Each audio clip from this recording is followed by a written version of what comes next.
예수님을 믿는 사람들 비전 장로교회 시편 1장 말씀.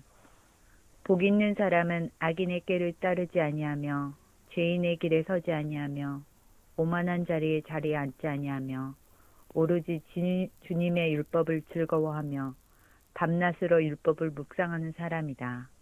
그는 시냇가에 심은 나무가 철 따라 열매를 맺으며 그 잎이 시들지 아니함 같으니 하는 일마다 잘 될 것이다. 그러나 악인은 그렇지 않으니 한낮 바람에 흩날리는 쭉정이와 같다. 그러므로 악인은 심판받을 때에 몸을 가누지 못하며 죄인은 의인의 몸에 참여하지 못한다. 그렇다. 의인의 길은 주님께서 인정하시지만 악인의 길은 망할 것이다. 아멘. 말씀 읽는 사람들 비전 장로교회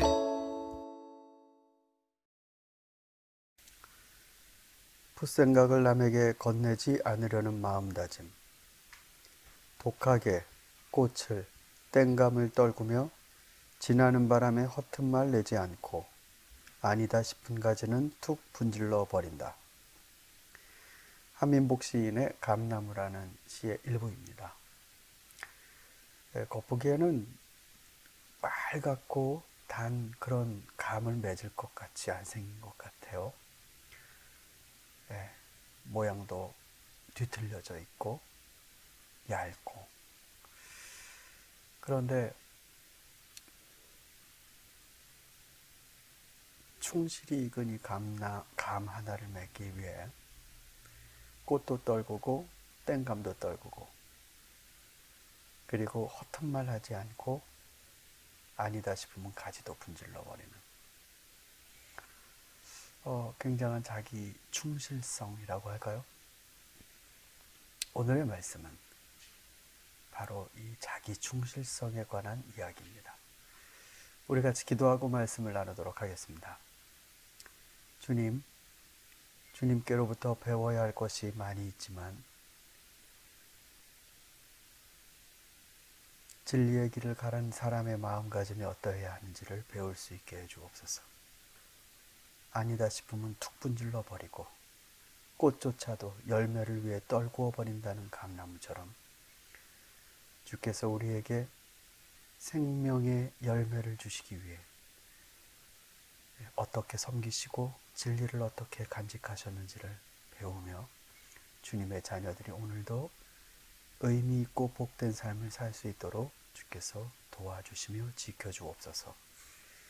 하나님, 이 코로나 사태에 관여하시며 또 길을 열어주셔서 사람들의 마음과 얼굴에 웃음이 돌게 하여 주십시오. 또 지구촌의 재해로 인해 많은 곳에서 눈물을 흘립니다. 이 수재민의 상황 가운데서도 주님의 은혜를 베풀어 주셔서 하나님의 사랑을 깨닫게 하여 주옵소서. 예수님의 이름으로 기도를 드립니다. 아멘. 오늘의 말씀은 마태복음 23장 16절 17절 2절 말씀입니다. 눈먼 인도자들아 너희에게 화가 있다. 너희는 말하기를 누구든지 성전을 두고 맹세하면 아무래도 좋으나 누구든지 성전에 금을 두고 맹세하면 지켜야 한다고 한다. 어리석고 눈먼 자들아 어느 것이 더 중하냐? 금이냐? 그 금을 거룩해 하는 성전이냐?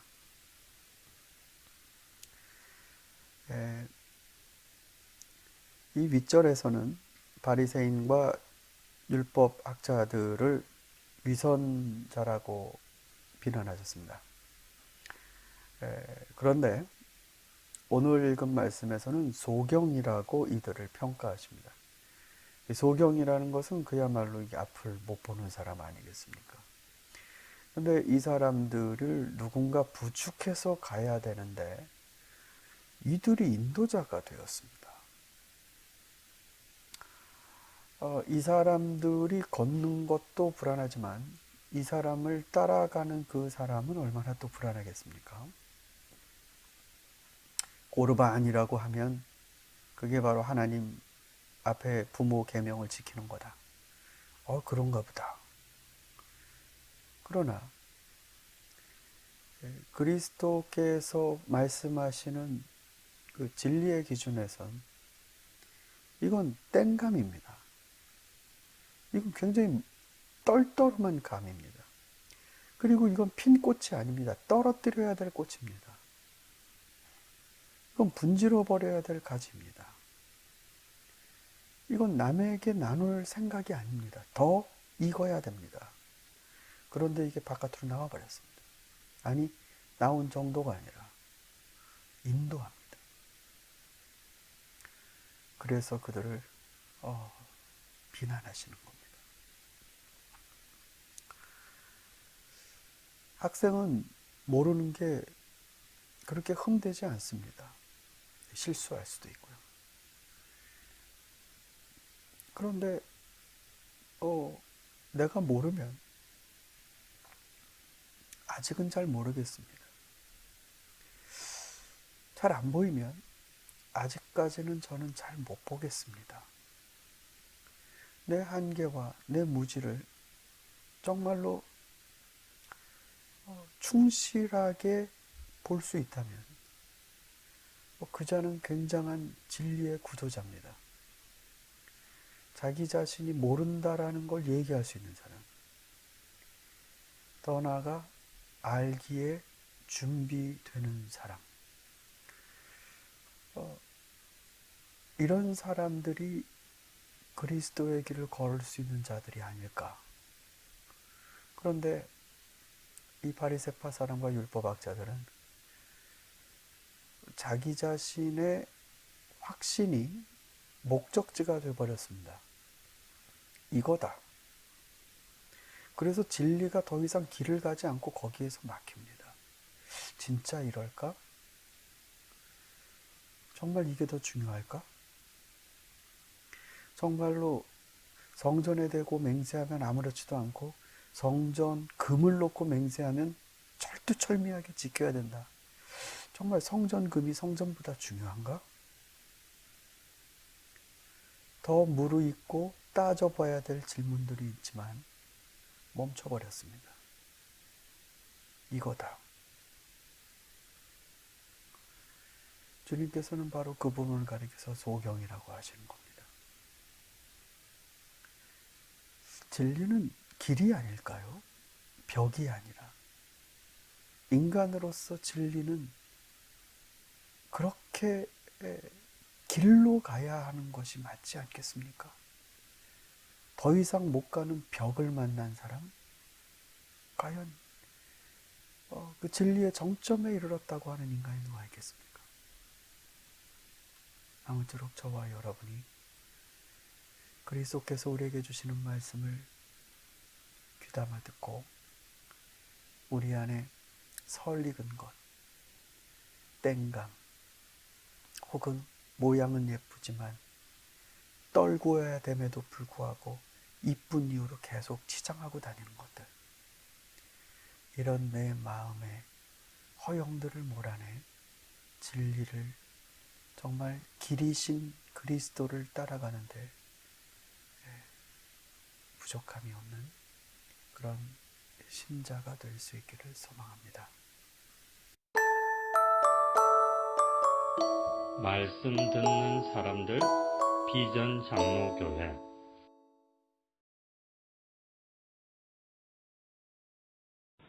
하나님과 산타클로스. 우리의 기도 생활을 돌아보면 우리가 철없는 아이들과 같다는 것을 부인할 수 없다. 많은 경우 우리의 기도는 현세적인 삶에 필요한 것을 얻기 위한 수단으로 전락했다. 바로 이것이 지금 한국 교회의 영성을 지배하고 있는 기도 신학이다. 우리의 기도는 처음부터 끝까지 주시옵소서의 연속이며 구하는 바는 지극히 현세적이고 물질적인 것들이다. 기도는 요구하는 것이고 기도의 응답은 우리가 요구하는 바가 이루어지는 것이라는 생각이 마치 진리처럼 통용되고 있다. 이렇게 기도하는 한 하나님 자신은 우리의 관심 밖에 있게 된다.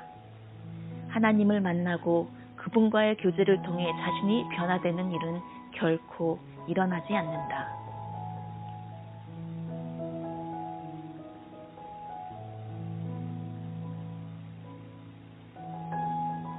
헨리 나우에는 산타클로스를 기다리는 어린아이들의 태도를 비유함으로써 이 문제를 지적한 적이 있다.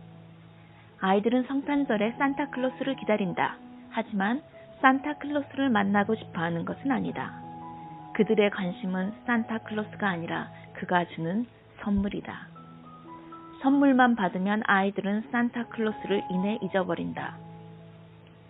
기도를 요구하는 것으로 이해하는 사람들은 아이들이 산타클로스를 대하듯 하나님을 대한다. 하나님을 만나 사귀는 일에는 전혀 관심을 두지 않고 그분이 주시는 선물에만 관심을 둔다. 그들이 기도하는 목적은 하나님을 더 깊이 사귀려는 것이 아니라 자신이 바라는 것을 얻으려는 것이다.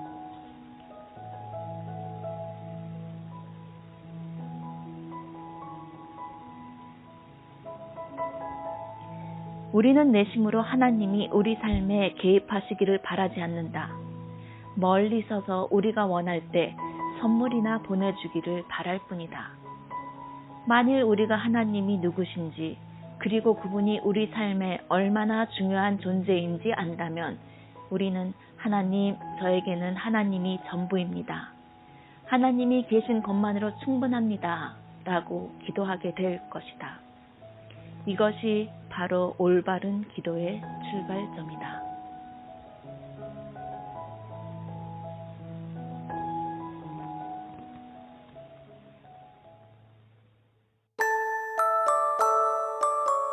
책에서 길어내는 영성.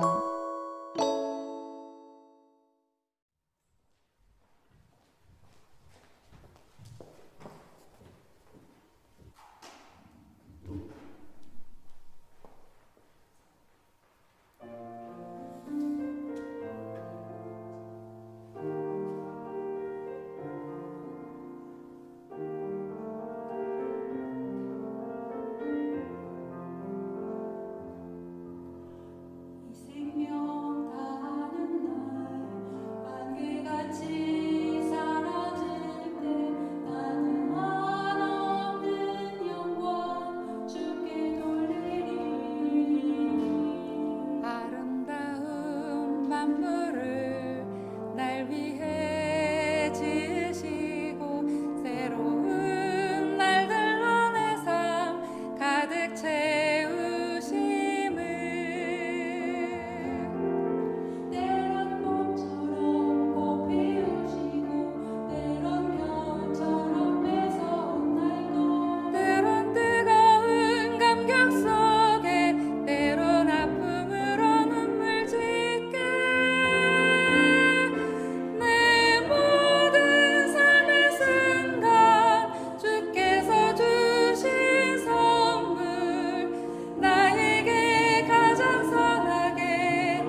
찬송하는 사람들 비전 장로교회